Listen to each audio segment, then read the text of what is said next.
Good afternoon, everyone. I'm Elizabeth George, and I'm so delighted to have you here today for our chapter leader town hall meeting. This is an opportunity for us to have a give and take. We want to hear how you're doing, and we have a lot of wonderful, exciting things to share with you. So you'll be hearing from James Thomashour today, our executive director, and Joshua Freeman, our chief technology officer, and Molly Davey, who is also in membership with me, is going to be there. So we want this to be interactive, and all of us will be doing a brief presentation, but we don't want to be talking to you. I have a couple of polls that I'm going to ask you to participate in. And as we go along, if you have questions, please post them in the Q&A. I'm going to be monitoring that. Molly's going to be monitoring that. And we don't want to wait till the very end to answer questions. We want to answer them as the presentations are going along.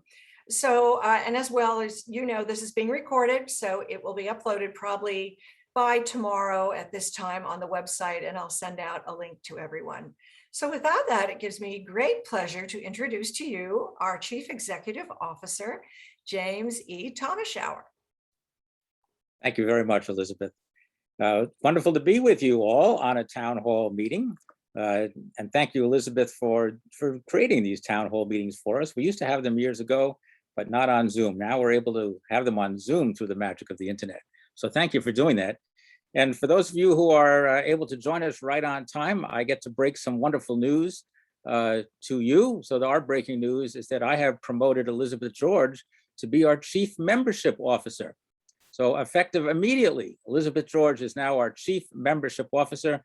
And she knew I was going to say this, so it's no great shock, but congratulations, Elizabeth, on your new title and new responsibility.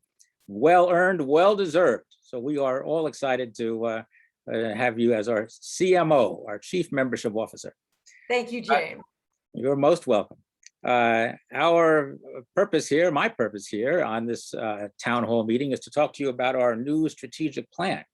So let me put it up on the screen and get going with it. This is our second strategic plan. This is a strengthening plan. And the first strategic plan was a 2018 to 2021 plan. We searched hard and high and low for the right planners. We began that search in 2017. In January of 2017, we received our first proposals from a number of different planners, including Elizabeth Bailey of 2B Communications. And we ended up engaging 2B in 2017, and they created that first plan, which was for 2018 to 2021. They know us pretty well after working with us now for about 3.5 years. So now we're into our second plan, 2021-2024, honoring our traditions and envisioning our future. The planning steps are shown here. I'm not going to read all this material, but suffice to say more than 5,100 AGO members and 200 chapters shared their ideas and their feedback via surveys that 2B Communications created and instituted and reviewed with great thoroughness. There were planning sessions, planning refinement.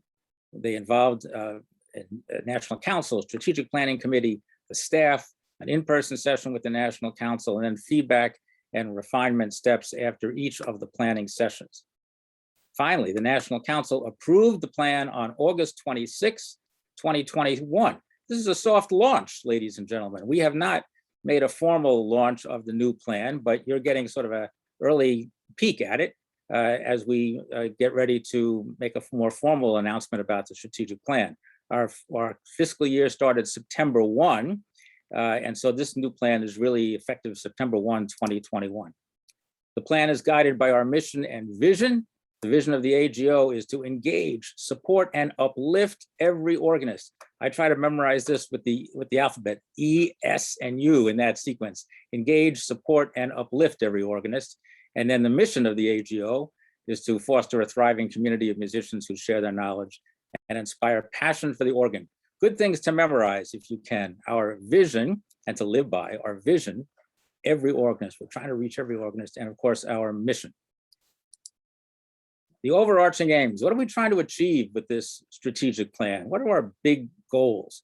The big goal is to attract and retain members who play and appreciate the organ. right? I mean, that's overarching stuff. We're trying to attract and retain the members who play and appreciate the organ. We had a little discussion with the regional counselors about this yesterday, and it was suggested that we might want to put in choral directors as well. Well, no question, we want to attract and retain members who are choral directors, but our first primary goal here is still the organ. Welcome and include organists of all ages, all races, all religions, who play all types of instruments at all skill levels. We are as inclusive as there can be, as we can be. That's our goal. Provide a valuable, engaging, and meaningful experience to all AGO members. Feature and recognize a diverse range of organists, instruments, composers, and musical genres, which we do in our conventions. Support and strengthen the AGO's chapters. Vital, absolutely vital. It was in the first plan, it's vital in the second plan. It's all about strengthening the AGO's chapters and maximize the AGO's organizational effectiveness and ensure its long-term sustainability. And indeed, by creating this new structure, we'll talk about it in a minute some more, but with Elizabeth George as our Chief Membership Officer and Josh Freeman as our Chief Technology Officer, we are changing our organizational structure to be more effective for the long term. All right, the strategic plan is basically set out into 3 components. There's a component for chapters and community, there's a component for education and recognition, and there's a component for organizational capacity and effectiveness. So let's start with the chapters and community component, because once again, chapters are our lifeblood. Help chapters of all sizes function effectively. The keys, that's what we're trying to accomplish.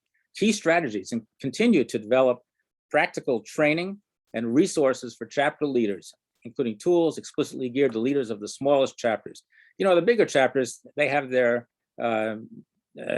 tools available to them, and they're better able to orient the new people as they come in. Not so easy for the smaller chapters, and we recognize that. Help small and/or struggling chapters identify and pursue their most viable path forward. And some of those paths may include creating a community locally as opposed to a chapter. So we're not looking to disband any chapters. We don't think that's a viable path. We're looking to keep the members of a chapter together, even if it means not necessarily being in a form of a chapter, which requires IRS reporting and AGO bylaws compliance and so on. Provide programming that is suitable for chapter use. So national needs to do more to provide programming for the chapters. Update and roll out customizable member recruitment and onboarding programs. Again, let's help the smaller chapters in particular with member recruitment and onboarding programs. Refine and fully implement a national chapter support program involving headquarters, RCs, and potentially the DCs. Once again, the whole focus here is to help chapters of all sizes function effectively. And to that extent, we're going to be developing a national chapter support program. Elizabeth George is going to be a key player in doing that development. Establish a formal process for regularly gathering chapter insights and benchmark data. So we have to see what's going on and make sure we're on the right path, gather data, adjust our program as we go. Another main goal, assist members with creating shared interest groups. And to that end, design and implement a pilot program to enable members to form in-person or virtual shared interest groups. Well, this is not just the community that we're talking about. If a chapter, for example, can't hold together as a chapter, we hope that it can, but if it has difficulties doing that, that's an interest group, a shared interest group that we could develop. But also there may be shared interest groups for people, guild members who just love Vierne and want to talk about Vierne and have comments about Vierne, or fingering of Bach, or theater organists within the AGO. And this is going to be helpful for us, not only for our current membership, but potentially to bring in new members who want to be part of these groups. So this is also a membership recruitment tool to develop these new different ways of enabling members to form in-person or virtual shared interest groups. We'll definitely start with members. We might expand that to prospective members as well, to let people in and get them excited to join the Guild. Invest in the next generation of organists. Well, that's what Yo-Yo is about, the Year of the Young Organist, and I say it proudly. Expand efforts to connect with middle school, high school, and college level organists and musicians. That's what we're doing right now with the Year of the Young Organist. And we're just, about 4 or 5 months in. That started July 1, basically. July, August, September, October. We're less than 4 months in, and 8 more months to go with the Year of the Young Organist, with a free membership for everyone under the age of 30, middle school, high school, and college level organists and musicians included. And we hope you will Make sure everybody that you know who's got a young person in their life who cares about the organ is aware that they can get a free membership in the Guild. Let's do this. Support programming aimed at attracting and retaining young organist members, including scholarships and other financial assistance, and access to practice instruments. So we recognize that a lot of times young people don't have the financial means or have access to instruments. Those are two critical areas, and we want to make sure that all young people can do those things. Let's move ahead. Help chapters of all sizes function effectively. Continue to develop practical training and resources for chapter leaders, including tools explicitly geared to leaders of small chapters. Help small and/or struggling chapters identify and pursue their most viable path. Provide programming that is suitable for chapter use, and update and roll out customizable member recruitment and onboarding programs. All right. Refine and fully implement the National Chapter Support Program and the Chapter Insights. I wonder if I went backwards by mistake. Let's see, 7. Yeah, I think I did by accident. My apologies.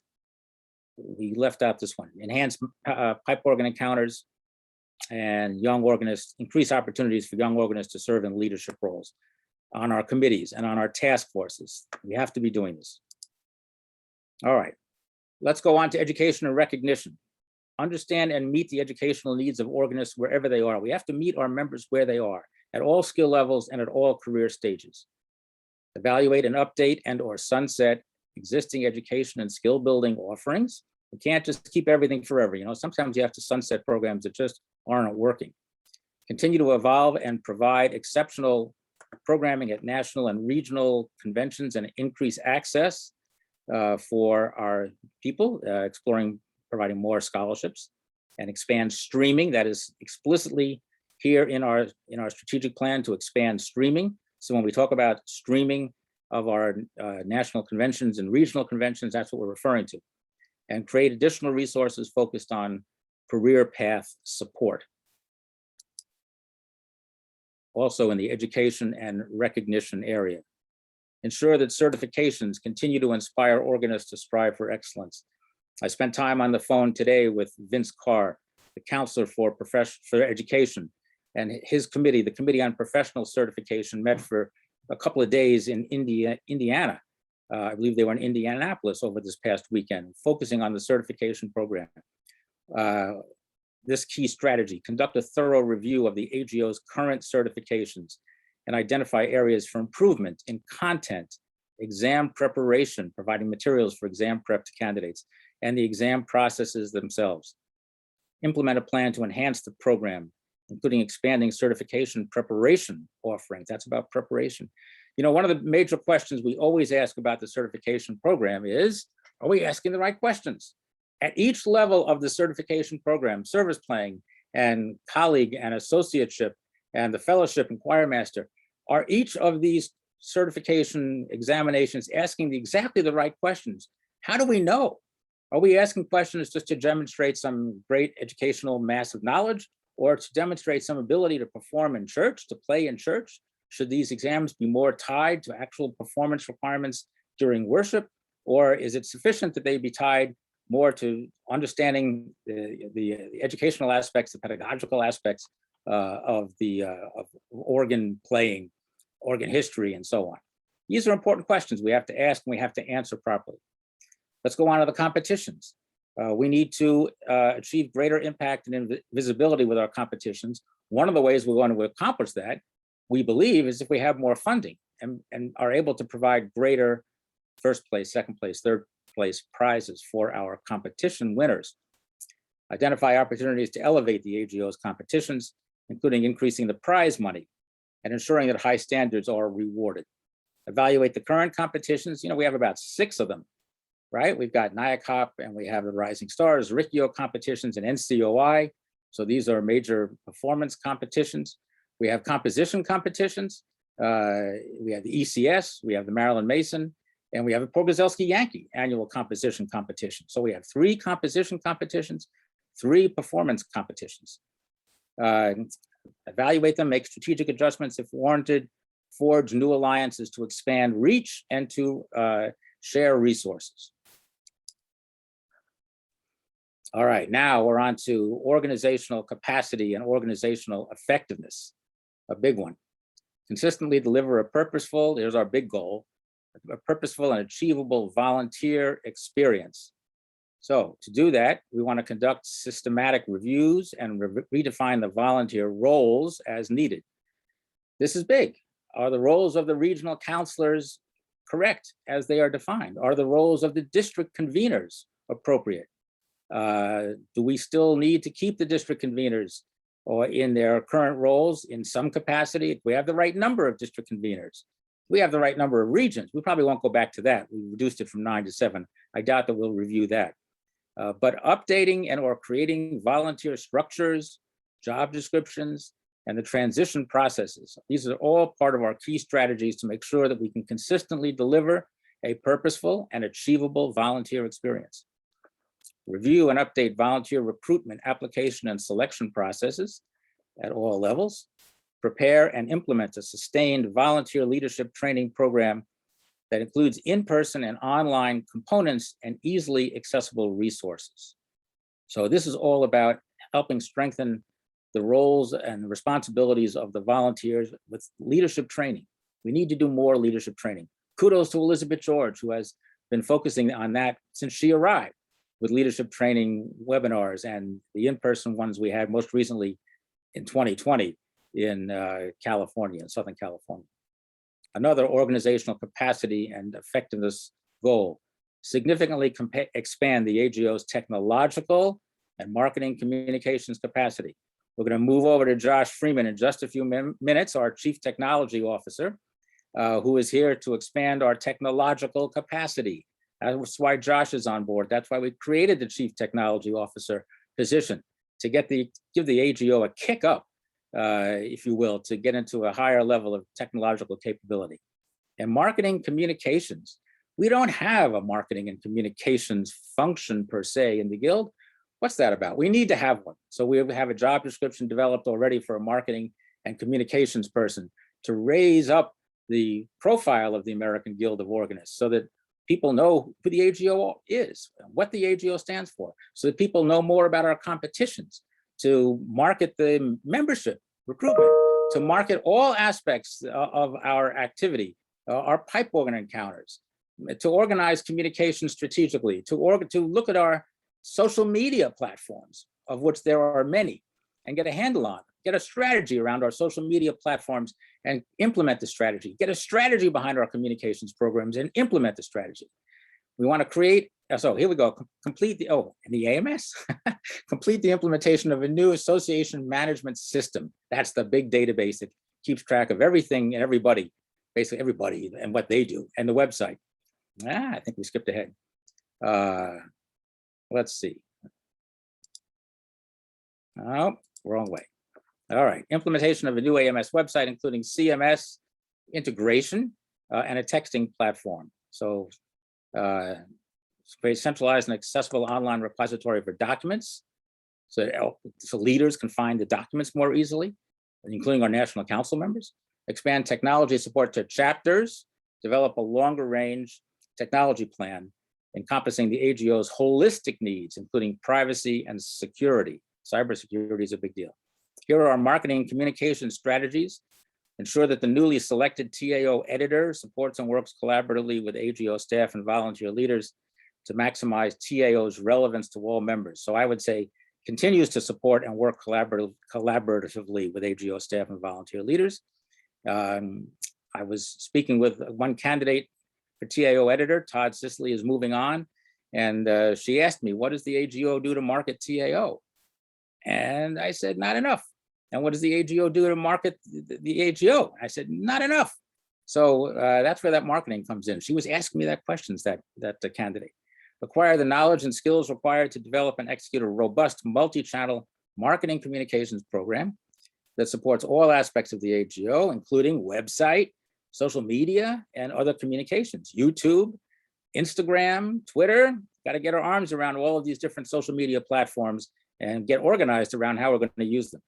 Formalize our messaging strategy and increase proactive public relations. It's a big job. Tony Thurman has done a beautiful job for many, many years as Director of Development and Communications, Tony is now Chief Development Officer. We're moving the communications piece out of Tony's portfolio and into a new person's portfolio. Going to finish up here, increase fundraising, speaking of development, to further strengthen the AGO's finances and ability to fulfill its mission with a well-rounded development program, and make sure we ensure that sufficient time and resources dedicated to fundraising. So we need to give Tony more support. He does a beautiful job, but he needs even more support. Align AGO operations with association norms and best practices. We will review our membership categories and structure. Maybe we need to have an organizational membership, as Elizabeth George has been recommending since she walked in the door. Why don't we have an organizational membership? Interesting idea. We've never had one. Maybe it's time. Establish a formal human resource function. Oh, yes, we're doing that. Working with an outside firm to do it, and they're helping me a ton. Evaluate our office space needs, since a lot of us are working remotely, including yours truly at the moment, and create accountability and collaboration for strategic plan implementation among the National Council and staff by adopting consistent and defined annual action planning and progress check-in processes. And with that, I think we have concluded, and I'm going to stop sharing. I guess we can take questions, or we can go to Josh. We do have some questions. We do indeed. Molly, I don't know, Jane, do you feel like, would you like to ask your question out loud, or are you happy for me to read it? Molly, can you unmute Jane? Jane Ott? You can go ahead and ask my question, no problem. Okay, well, Jane, talk more about career path support. What does that mean? What would it look like? Oh, that's a great question. So we have our new document that we put out actually just at the very end of 2020 on employing musicians in religious institutions. So that document, about which we've had a couple of webinars and we have more to come, and I'm going to just hold it up on my screen. This is the one. So this is what we're talking about when we say help our members with career support. There's lots of information here. This is, as it says on here, it's a handbook for committees and candidates, meaning individuals, to help individuals better negotiate salaries, for example. We can't provide salary charts, but we can help teach candidates how to be better at self-supporting their own efforts to find jobs, to negotiate appropriate salaries for them, and so on. We have another webinar to come on this particular booklet. We have more such booklets and resources to come that will be designed specifically to help our members in their career paths. And we'd like to hear from you as to how we can do that. What resources you would like.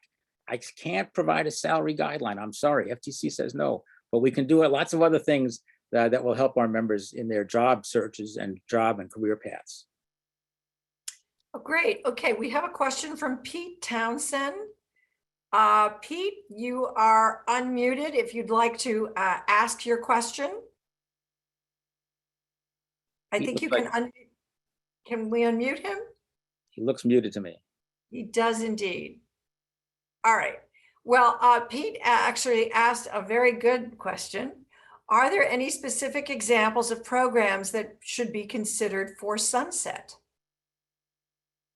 I don't want to get ahead of the AGO National Council on this one. So yes, the answer is yes, but I don't feel at liberty to kind of go there right now.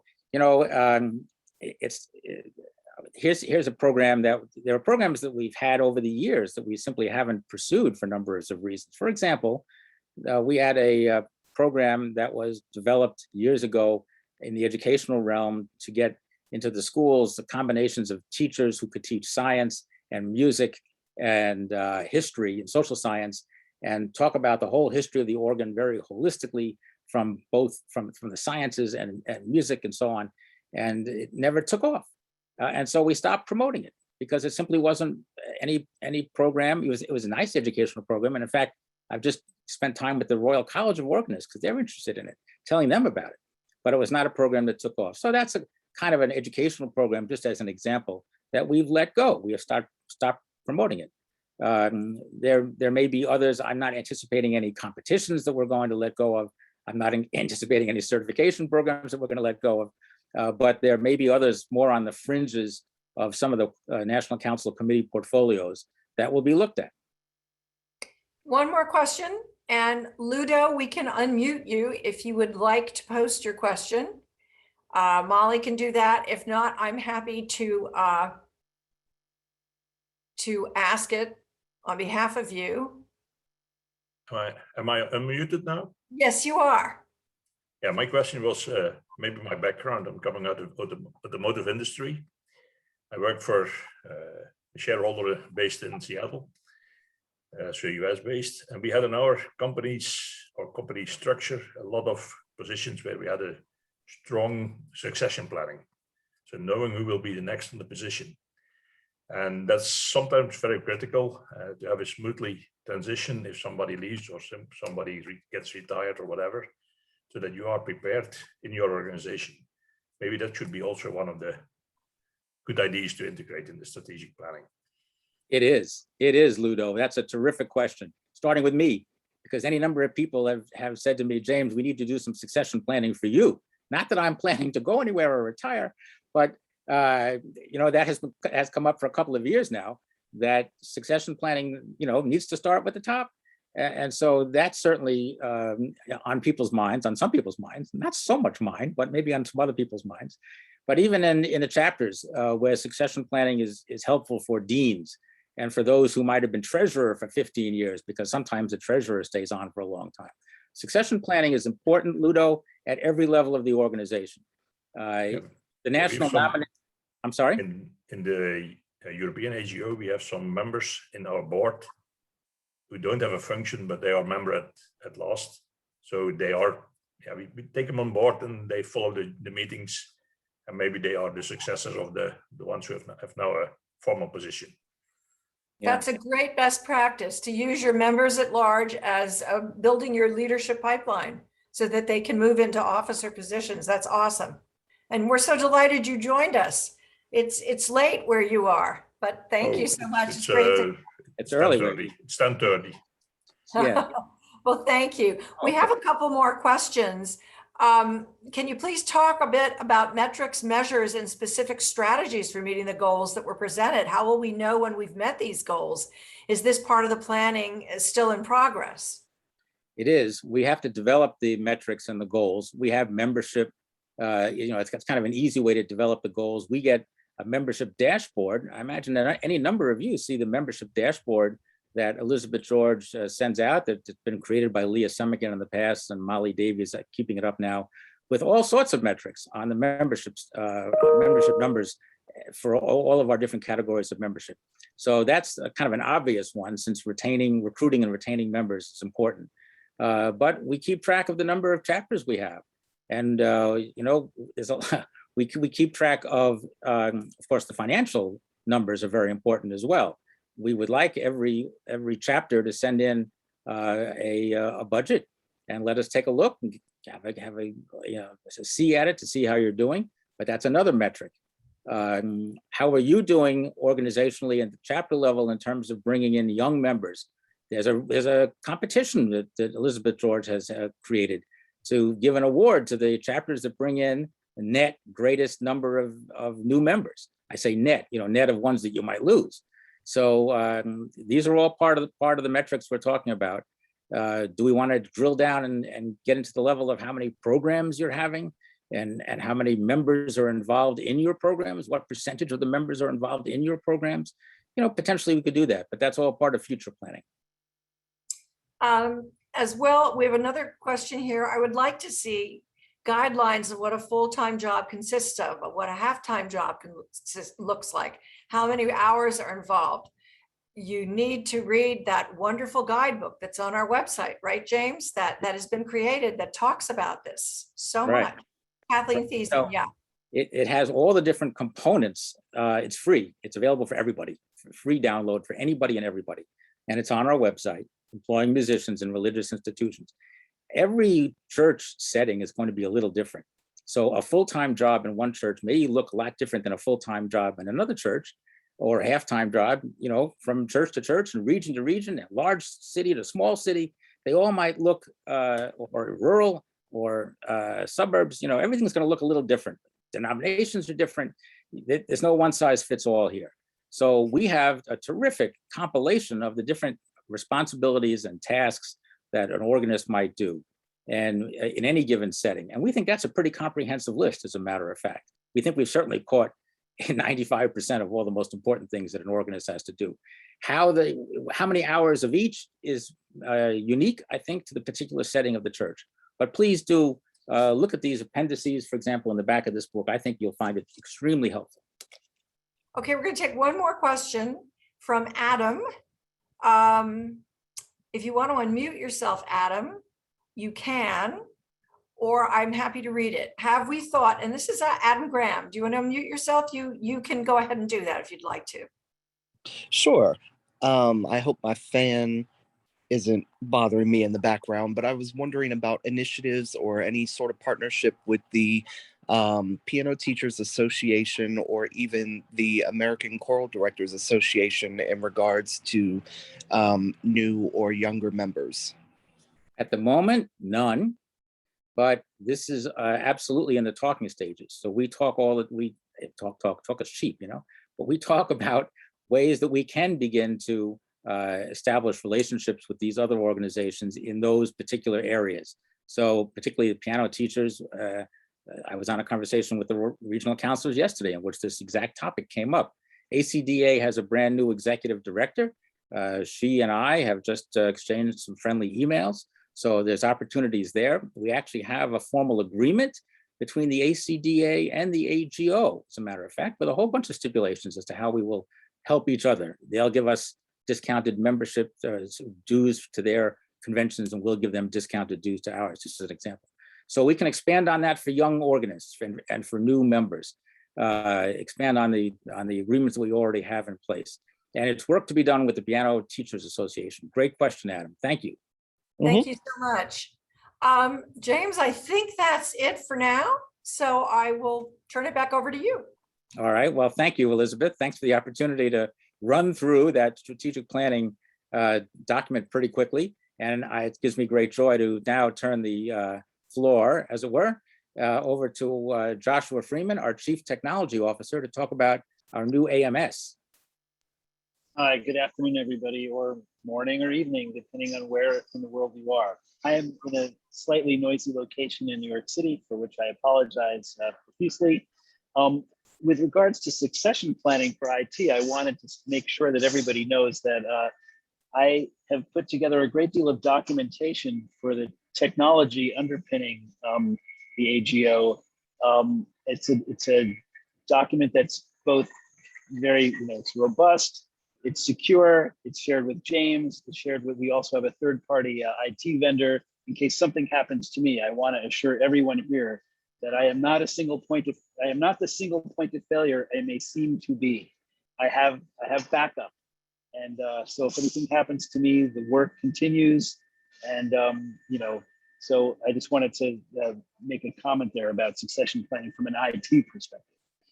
I'm very excited to announce that after a long period of looking at a number of potential replacements for Impact and OnCard, we have decided to go with a product called Tendenci. I'm gonna bring something up on my screen now, if I may. Let's see, I believe this is the window. So Tendenci is an open source association management system. It's top ranked association management software. There's over 1.4 million users amongst the many organizations. And what's unique about this product is that it's something called open source software. And what that means is the actual source code of the application, the application itself, down to every line of code, you get to see it. It's like you get to see it, you get to work with it. You don't have to hire Tendenci if you want to make customizations.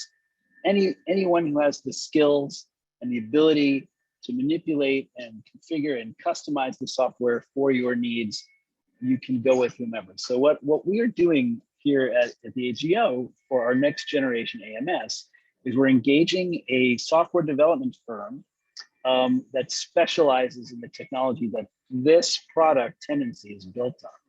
And they are going to basically doing a deep dive on our current AMS and understand all of the unique features that were built for us originally that we embrace and we like and are central to our smooth operations.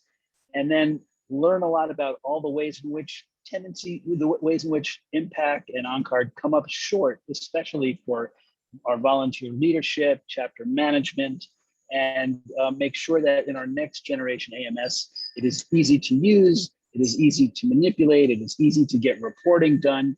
All of the key features and functionality and benefits that our chapter leadership needs in order to get their work done as chapter leaders are going to be smooth as silk. I mean, that is our goal in building this new platform for the AGO. And it's going to consist of a number of different applications all working together. It's going to be this application called Tendenci. It's going to be Salesforce.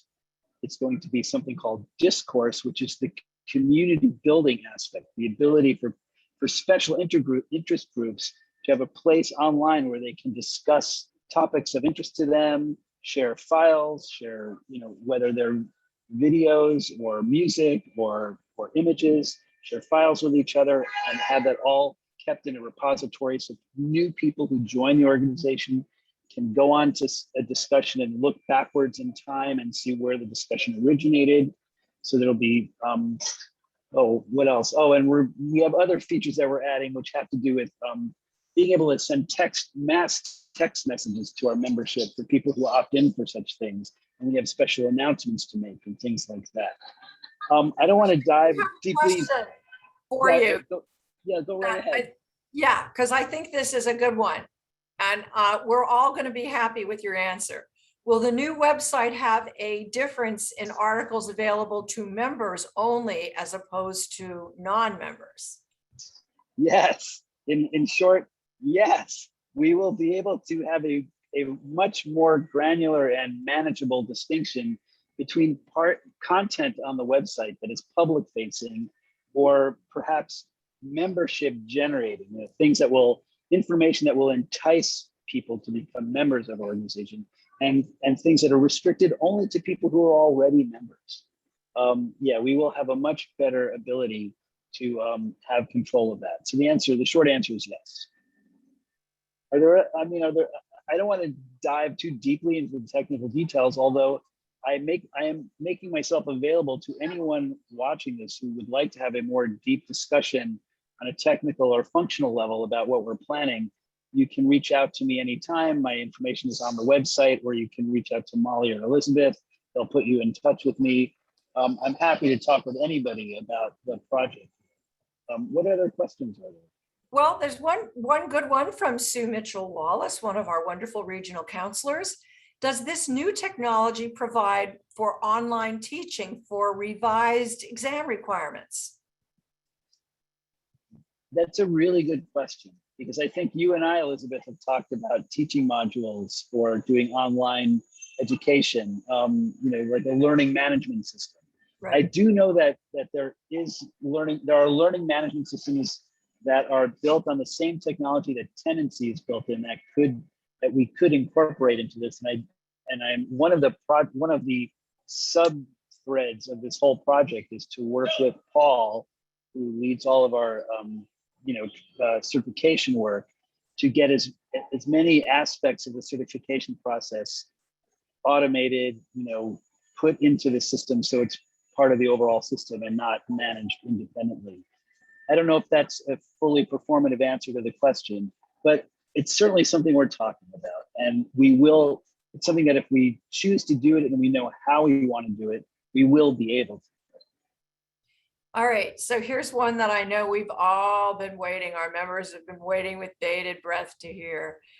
What is the timeline for transitioning from OnCard to Tendenci? I am hoping that, we're just kicking off now. And what is it? It's now October, almost November. I'm hoping maybe by June, July, August of 2022 that we can maybe make a transition. I don't want to overpromise and underdeliver. So I'm being a little cautious here. But my hope is that, in a 6 to 8 month period, we will be able to have people using the new system, certainly in sort of a beta capacity, if not fully engaged. And it's going to be a lot easier than on card. I'll let you all know that because I know you all love using on card. Well, I think one thing I want to add here is, I put Tendenci up here. If you Tendenci, unlike every other, actually, this is interesting. Unlike every other AMS we looked at, Tendenci provides a free online demo of their product that anyone can go and play with. If you go to demo.tendenci.org, on the top of the screen here, I can share that screen with you. I have that open too. Hang on a second. Is this it? Let's see. All right, I'm gonna have to do some switching around, but I do have it here. Hang on a second. While you do that, Yep, I'm gonna do it right now. okay. Oh, cool. There you go. Yeah, here we go. So this is my screen being shared now or not? Do you see it? Okay, I great. see it. Hope everybody Okay, else does. So if you look, this is demo.tendenci.org, and if you look at the top here, each time you load this page, there's a new username and password for the admin account and a new username and password for the user account. And you get to basically log into Tendenci. Our design will look very different. This is just the out-of-the-box design, so don't get too caught up in the way it looks. But in terms of the functionality that this product has out of the box as an association management system, this will give you a taste of what's in store.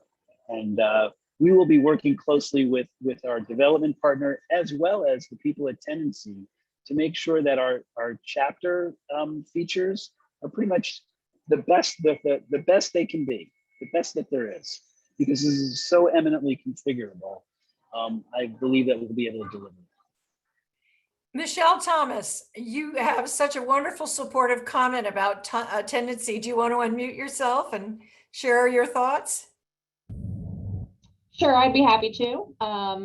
Thank you, everyone. I just wanted to let you all know that as a member of the AGO Technology Committee, we have spent several months, almost years by now, taking a look at all various platforms for the association management software. And I think Josh has done a wonderful job in making sure that we have considered all angles, and I am thrilled to support him in this decision. Thank you. Thank you. Thank you. Thank you very much. Any more questions? I can't see any. Molly, do you see any more? I don't see any. Oh, wait. 2 years ago, many of us provided wish lists of features that we'd like to see. Have you been provided those submissions? If not, will you be asking for those again? We probably have a wish list somewhere. Oh, we have lots of technical documentation about what people were hoping to see in what was in Impexium when the guild was trying to move to Impexium. So all of that information is fairly well documented. That being said, the world is constantly changing and technology is constantly advancing. If there are, there's no downside to repeat performance. If people have things that they really want to make sure get included in the next AMS for the AGO, they should share that with us. They should feel encouraged to share that with us. That's great. I'm, as a developer of websites and databases, that's the reason I asked that question, because we had provided quite a bit of information. So thank you. I think that's it. You're welcome. I think that's it for now. Thank you. Thank you, everybody. Thank you, Elizabeth. Thank you, James. Thank you. Okay. Well, I'm going to talk a little bit if I'm okay. So I'm going to stop Josh's. Is it okay if I stop your screen share? There we go. Okay. All righty. Well, I have an announcement to make, and I'm really thrilled about it. And I know that you all will be too, because you hear the most wonderful, joyful wonderfully greeting. I don't know what to say. When this person answers the phone, you just feel good about how the rest of your day is going to go. And Molly Davy has been promoted to Manager of Member Engagement and Chapter Support. And we are thrilled about this. She, she's the first thing she said to me when I met with her, when I joined, is she said, the best part of my day is talking with our members. And I know that. I know you can tell it. She's such a great support to all of you. And so I want to get her a little more involved in helping us in supporting chapters. So she is going to be transitioning to that. Oh, look at all the comments. Yay! Wonderful. So thrilled about that. We couldn't ask for a better thing to celebrate today. Well, I'm gonna just, let me see if I can pull up. I'm going to start with a poll here. I'm going to launch a poll, and let's see if I can do this correctly. As we transition into me talking a little bit about the Year of the Young Organist, or as we fondly on the back end call it yo-yo, because it's kind of long to spell out Year of the Young Organist. I'm going to launch this poll. Do you know where the yo-yo information is located on our website? Pretty simple. It's either yes or no. Okay, it looks like, okay, it's 50-50. It's about 50-50. Well, I'm going to show it with you. Yes, choice 2 is no. Sorry about that. I just put this poll up very quickly at the end. Choice 1 is yes. Okay, you're going back and forth. So it looks like we need to share a little bit more information about those who may need to know where all of this is located. All right, so good about, okay, now we're gonna do, yeah, so, okay. Now, let me see if I can get to the second poll. I had another poll here. Well, in any event, at this point, what I'm gonna do is I'm gonna share my screen. So we can go right to where this website is located. So if you're on our homepage and you go to membership and you hit the scroll, see what I'm doing now? I've got this is a scroll down, drop down menu. You click on the Year of the Young Organist and you're going to come to this page that you can see right here. And each size chapter, and as we said, we did have a question about small chapters are considered 12 and under. Extra small are considered 12 and under. Small are considered 12 to 60, medium 61 to 125, and large 126 plus. But anyway, what we're going to do is you have the opportunity to win $1,000, which is a nice chunk of change for your chapter by June 30th of 2022 by recruiting young organists in your area. And we've just posted, as we update this, who's in the lead in our small chapters. As you can see, Tampa and Central North Carolina, it says North Carolina, are tied with a net growth of 7 new organists. Medium chapter, Denver, Rocky Hill, you're still in the lead. And Atlanta and Los Angeles are tied with a net growth of 9 new young organists. And that means that these are, when we say net growth, you may have recruited 7, but if you lost 3, we have to take that into account. So the point is you want to keep these young organists as engaged as you can. So what we've tried to do each month, and we've put this in a newsletter, is give you tips. So we have a letter that you can send. Actually, the first is the Year of the Young Organist page that you can send as a link now. There's also a link there located here that takes you directly to the Year of the Young Organist free membership, where they can fill out a form and submit it, and we'll respond immediately to them. We also have, let me see if I can share this other form with you that I thought was kind of fun. Here we go. So we've created a letter that you can send out. We hope that you will send this out to your colleagues. We want your students to know about this. We've actually created an Organ Scholar program that's going to give 2 young people an opportunity to experience a one-year internship in a gap year. So we'll have one in 22-23 and one person in 23-24. And it's going to provide $30,000 in salary as well as housing and healthcare for the Oregon Scholar. And we have a couple of large chapters that are not necessarily large, but chapters that have been interested in participating in this. But here's the fun thing. So now we know that young people love the QR codes. So you've got a QR code here that you can share. Just send out to people that you think are going to be interested. We've sent this.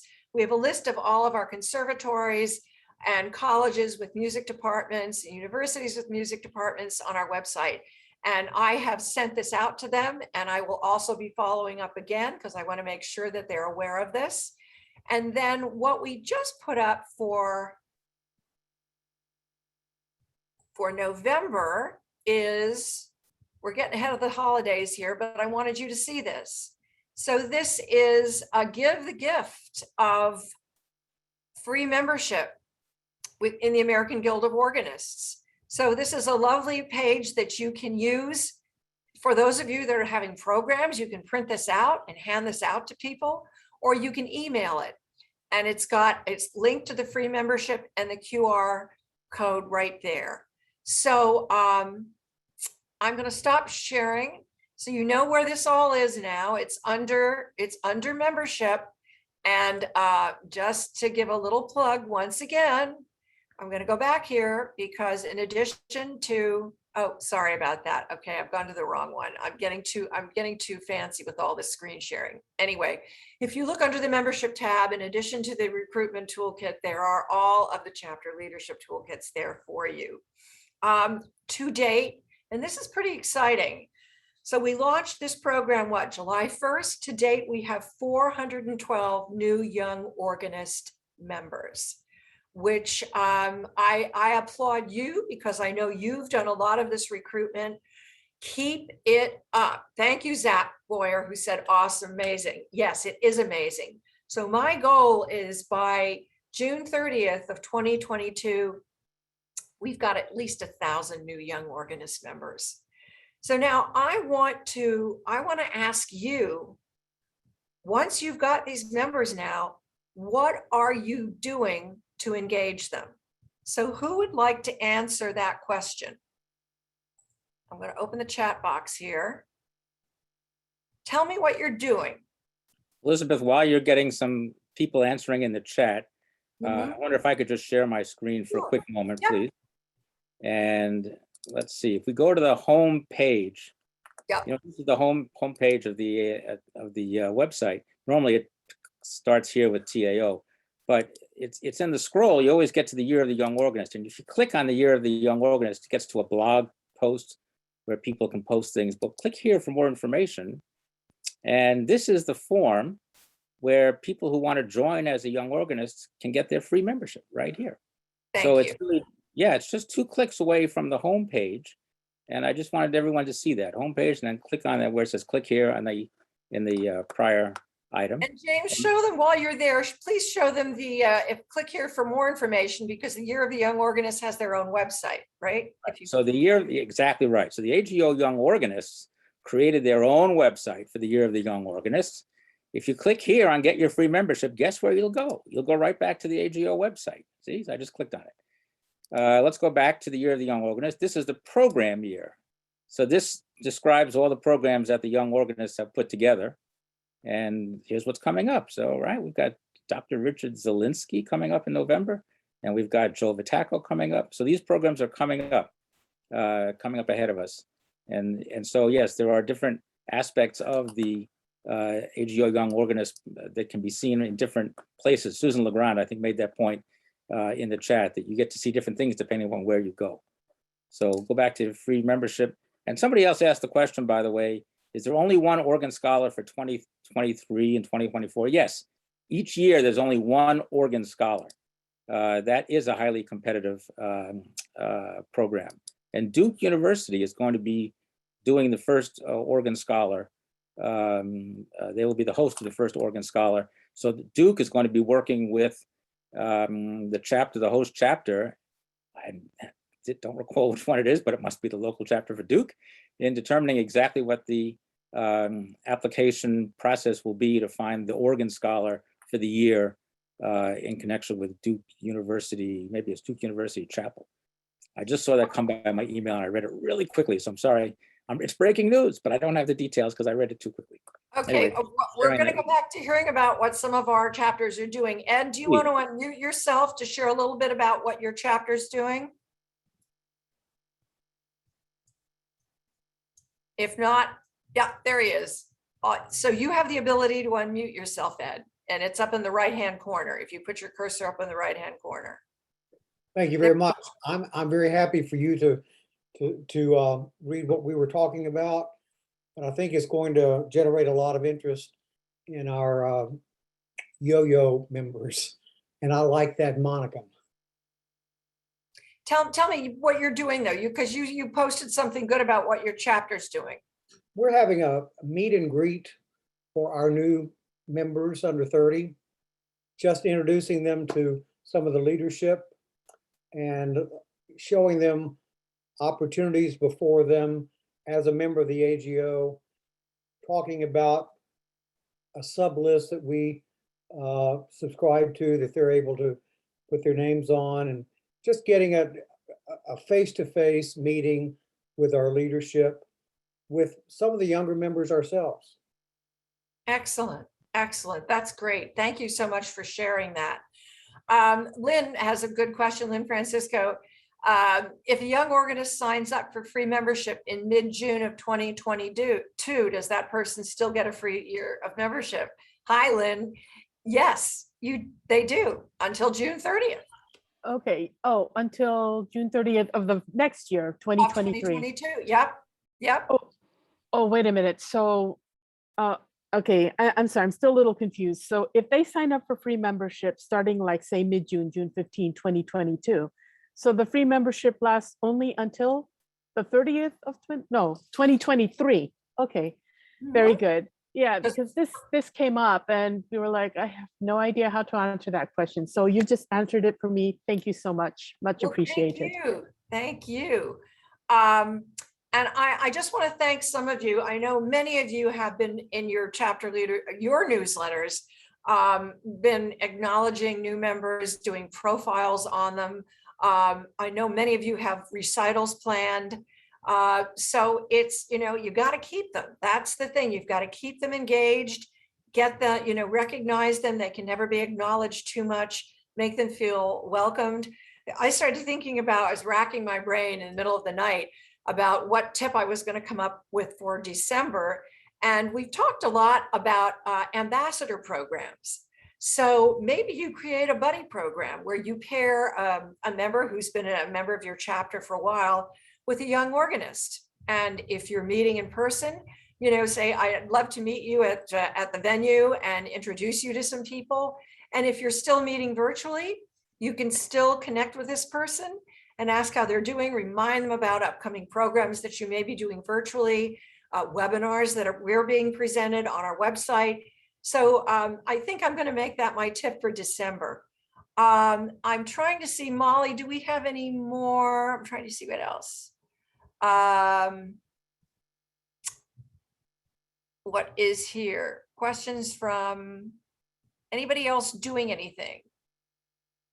We are thrilled that young organists can have dual memberships with several chapters. Yes, that's why when our committee was putting this together, they wanted to make sure that not only could they have a primary chapter membership, but they could have, I believe, Molly, 3 additional memberships. Is that correct? Yep. Okay. Rick Burke, do you want to unmute yourself so that you can share what you're doing and start by introducing who you are in your chapter? You can unmute yourself on the, there you go. Sorry, I thought I had hit it. I'm Rick Burke, the Dean of the St. Louis chapter. One thing we are in the process of organizing, putting together is to try to have a recital played by some of the young organists who have joined our chapter this coming March. Also wanting to organize a primarily a social gathering of the young organist members of our chapter, but with some of the chapter leadership as well, so we can get to know them, but that they primarily can get to know one another.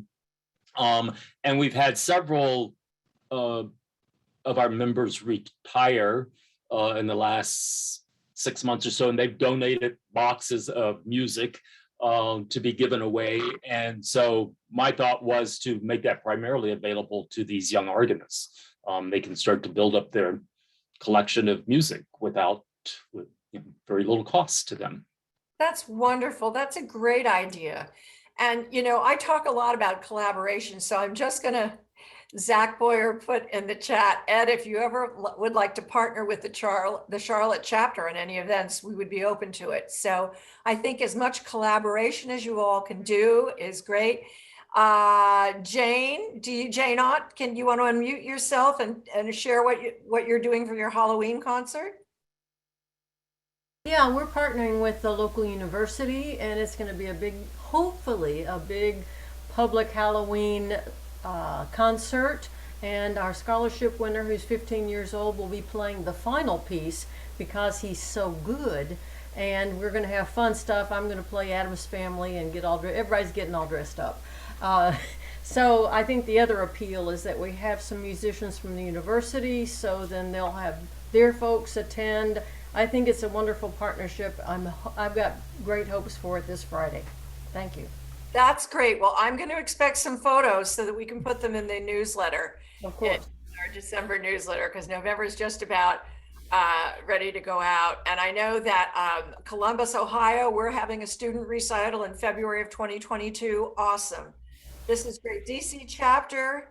Okay. Who do we have on here? Adam, talk about what DC chapter is doing. All right. So DC chapter actually has two different programs. One is our monthly Studio 32, and we get together each month. Of course, we have the whole year planned out in advance, but each month we go to a different installation, and everybody gets to learn about the different instrument, but we also get to connect with one another. We have music from our archives that are brought out so people can pick up music for free. And then we go out for coffee or drinks afterwards at whatever establishment is close. And that we've had a really big focus on diversity of instruments. So we have some digital instruments on that list. We have hybrid. We have a school organ as well, and we also have one at another theater location that usually we don't get public access to. So we've got a bunch of hidden gems in the area that we're visiting on that. And then we have also gotten together and had lunch with the dean, which is a separate thing, on our Friday concerts at the National City Christian Church. And that's more geared towards our older membership. So we're taking care of both the younger and the older demographics. Awesome. Awesome. Thank you so much for sharing that. Stephen Allen, this is fun. Share, if you want to come on and unmute yourself, share what Tampa's doing in March. And if not, I can certainly read it. Sorry, Elizabeth, who was that? And I'll give them the ability to Stephen Allen. Okay. Well, I'll read it. Tampa young organists will play in a Bach Bash program in March 2022. That's awesome. That's great. Well, it's wonderful to see. And thank you, Elizabeth. Bailey, Nassau and Suffolk chapters are collaborating on a series of sessions that cover the Achievement Awards this year. And that is so wonderful. Elizabeth, you want to unmute yourself and talk a little bit about that? Okay, am I unmuted now? Can you hear me? Mm-hmm. Yes, so several members of the chapters have either volunteered or been shanghaied into providing these sessions. We had 15 people ranging in age from high school up through in their 70s. Although we set these up for the young organist program, but anybody can come. So for example, yesterday we had 15 people show up with ages ranging from high school through in their 70s to hear a session about what are the families of pipes, how would you register this page, effectively a session on registration. So we have sessions set up for registration, transposition, harmony, and one other group. I forget what the other achievement award is. Anyway, throughout this winter and spring. That's wonderful. Thank you so much for sharing that, Elizabeth. I had the pleasure of being on a Great Lakes Deans meeting with Karen Farmer. I've done a lot of these throughout October. Molly was on one. And Jamie Greenwald, who is the Dean of the Springfield chapter, said that they now have a 17-year-old young organist who has just completed and gotten his service playing certificate, which is pretty amazing for 17 years old. So it's just wonderful to hear these things that you are doing. Keep doing them, keep engaging them, keep acknowledging them. Really, we are relying so much on you to really make this program as successful as possible. I'm trying to 60th anniversary. Oh, Mary Eileen from Southeastern Pennsylvania. Would you like to share what you're doing? Of course you would. Can you unmute? There she is. Of course I would. Thank you, Elizabeth.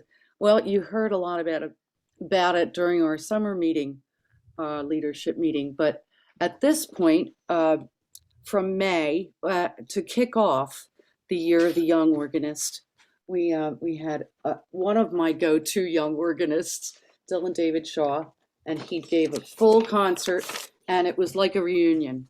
Hopefully you'll hear more about that as the season continues and the session. Oh, I'm sorry. My 4-year-old just approached me now. He's been good for an hour and a half. So we have, say hi, Ben. No, he's muting himself. Okay, so we continued that as December coming up as a reprise on the mandolin and organ concert from last year with Aaron Patterson of Curtis Institute. He'll be performing on organ with the mandolinist. And he's going to return with his mother on harp. And I understand she has a very good reputation for her harp playing, and they're going to give a full concert, and they're all at the same place at St. Coleman Church in Lower Merion, Pennsylvania. I call it the lofty place on the main line. And Sunday, you're doing something Sunday after Thanksgiving, which I love as well, are you not? It's kind of a tribute to the yo-yos, but it's our 60th anniversary for Southeastern Pennsylvania. I'm the dean, and that's our big potluck dinner for everyone. We're going to encourage the youth as well as the older, and as many as we can have attend that potluck dinner. It'll be fun. Oh, thank you so much for sharing. So cute story, and I'll be very brief because we've gone over, but it's so great to see the engagement here. We received a couple of months ago a wonderful form from someone who was very, very young. We looked at the date of birth, and Molly and I were going, no, that can't be right. That can't be right. And he was very sweet. I sent him an email back saying I was 4 years old. And I said, you know, we so appreciate your enthusiasm about the organ. Keep at it. We hope that we can welcome you in the future. And that was Mary Eileen's grandson. So we had a good laugh over that. And, you know, maybe we need to start them younger than we thought. But anyway, I just want to share that with everyone. I'm looking through, it looks like, you know, a lot of you are doing the same thing, a lot of partnerships, which is just great. Fairfield West has a student recital on November 19th. That's wonderful. That's Stamford, Connecticut. And oh, great. David Nichols, thank you. We're giving scholarships for shoes, music, and or lessons. And our used music exchange is very popular with young organists. That's great. That's wonderful. You all are doing such wonderful things. I really, we can't thank you enough. And we've gone 10 minutes over our town hall for 2021, but my goal is to do these quarterly. I think it's really important that we stay connected. And we're going to be using some new software that is going to enable you to look at a table seating, and it'll have a topic that you might want to share with someone. You're going to be able to pick a chair, sit down, and be able to see the other person and have discussions. So this is new software that's coming, and I'm not going to say any more about it. I think James is in support of it, but I'm not going to share the name yet. But before we leave, I just want to promote a couple of upcoming leadership webinars that I think are really important, and this one particularly on November 1st. Sue Mitchell-Wallace and Wayne Wold, our regional counselors, along with Joyce Gerstenlauer, who is a district convener, are going to be doing a webinar, and Wayne came up with this title, and I love it, How to Be a Board Without Being Bored. And this is actually launching a new publication that we will be providing to chapter leaders, which is called the Board Team Handbook. It has nothing to do with the AGO handbook. This is a handbook that talks about how you can work successfully as a team, how to resolve conflict and resolution, and be as productive as you can. So they're going to be launching this publication, just an overview of it on November 1st.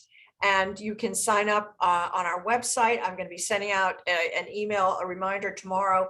And then on November 15th, the Committee on Membership Development and Chapter Support is doing a webinar on chapter nominating committee. Have you formed this yet? So this is really the importance of starting to think about your nominations, your committee, your procedures now. Don't wait until January to do this. And save the date. You won't remember this, but it's going to be up on our website soon. We are going to do another virtual leadership conference, 2 nights this time, January 23rd and 24th. And we'll be using that new wonderful software that will be so much easier and collaborative. Nobody will get kicked out of a breakout room. No more 17 concurrent Zoom breakout rooms that I think gave Molly and Leah and I a lot of gray hairs last year. So we're excited about that. And we'll have that registration up on the website shortly. So I just want to thank you all so very much. You are the AGO. Without you, we wouldn't be here. So thank you so very much. James, any last words? I will echo your comments. Everybody, thank you for being here. Thank you for being a part of the leadership of the AGO and for sharing so openly and generously all of the terrific ideas in the chat about what you're all doing. It's fantastic ideas and giving us a lot of good ideas of what we can do better to improve our relationships with other organizations and reach out to bring in more new members. So thank you very much. Great to have you all here. And congratulations to Molly and Elizabeth on your promotions.